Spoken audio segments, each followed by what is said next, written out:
You knew I was going to talk about this at one point, but it's been a little bit. I was going to talk about it yesterday, but our internet screwed up and I couldn't get the video out, so I'm going to remake the video.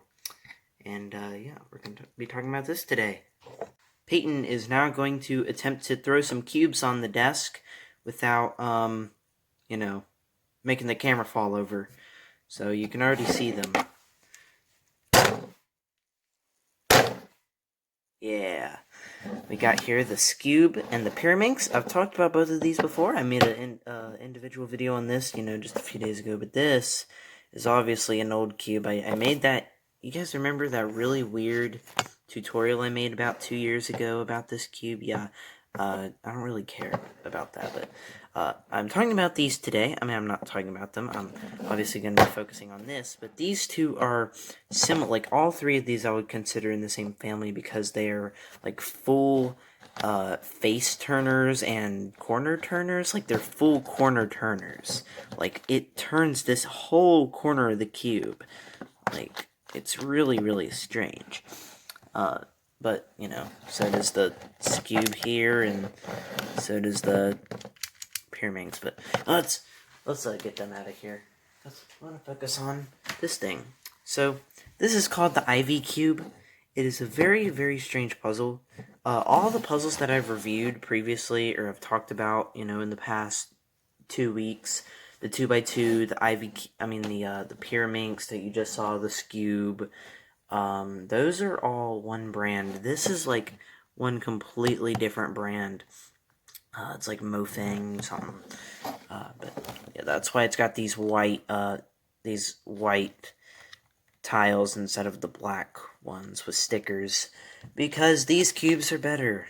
But we're gonna talk about this, and I guess I can do a little tutorial because this is actually a really cool cube. Get out of here, dog.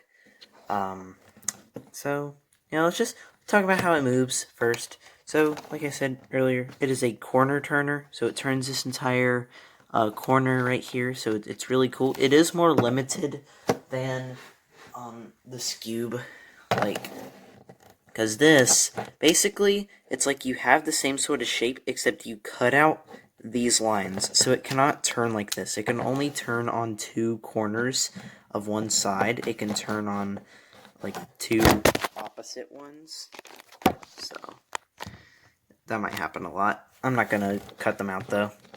But, like, it turns on the top left, or top right, and the bottom left, but every corner you turn is going to bring a center with it, the center that is, like, attached to it. So, like, you want to turn this corner, and it's gonna, like, turn the center with it, so it's really cool. I mean, obviously you can turn the corner by itself, but that's just gonna bring the the center with the other corner, and yeah, they're always attached to the centers, which is really strange. But this limitation also means that there's less total combinations. Yeah, I'm gonna talk about that. I found it out. It's a lot less than this. I said this was like 113 million. This is like less than 30,000. It's like 29,100 something. I looked it up. It's probably showing it up on the screen right now, but yeah, I just think it's pretty cool that it's such a limited cube, and it's really strange how it moves. So we're gonna go through a solving process, I guess now. So, let's scramble it.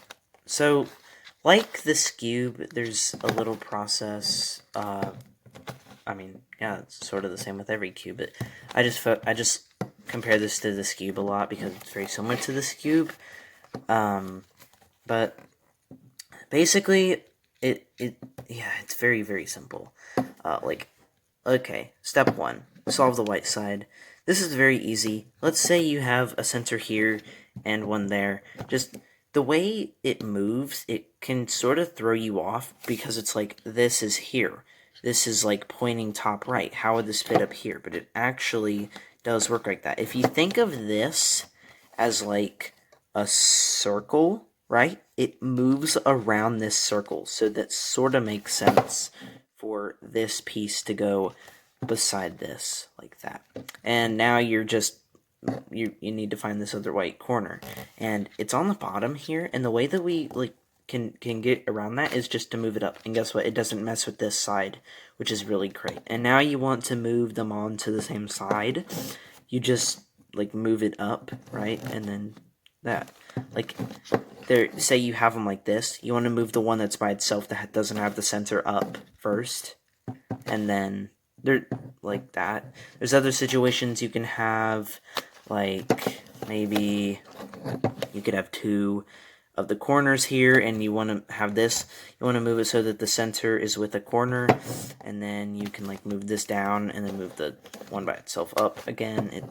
It's really easy. And now they're going to solve the yellow side, which is the same sort of thing. And guess what? You can actually solve an opposite side without having to do one, a really hard algorithm, or two, to mess up the white side. So this is the same sort of thing. You want to move the center up to a corner, and then move them both out of the way. This one is on the opposite side, so you could literally just move it up, right? The corner is here by itself, and then the center plus corner goes up there.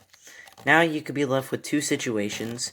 You could be left with a situation where you have the white and yellow solved, and then a third one solved, and the other three are solved. And the way that you do that is through a really, really simple algorithm. So you see the 3 here, 1, 2, 3. You want to hold the second one towards you, and then look at the two corners. This is orange. The orange center is beside you. So you're going to want to move it up towards it so that it's paired with the corner. And then you want to move the orange and the orange corner and center out of the way, right? You want to move this green and green together. And then guess what? Orange and orange together. So you can really think of it up, up, down, down. So you would hold it like this.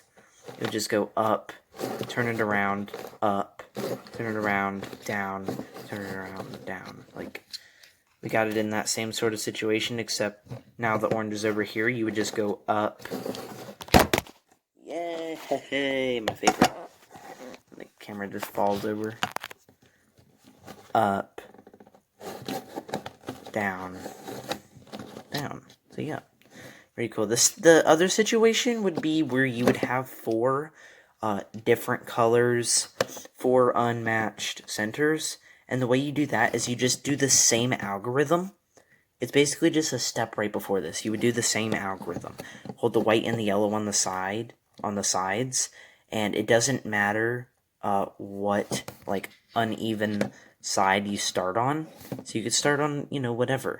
It'd be a green and a red center. You would still just do up, turn it 180 degrees up, turn it 180 degrees again, down, turn it down. And then it would leave you with 3 sides solved, the white, yellow, and then one of the others. And then you could do that same algorithm where you have the one in the middle here,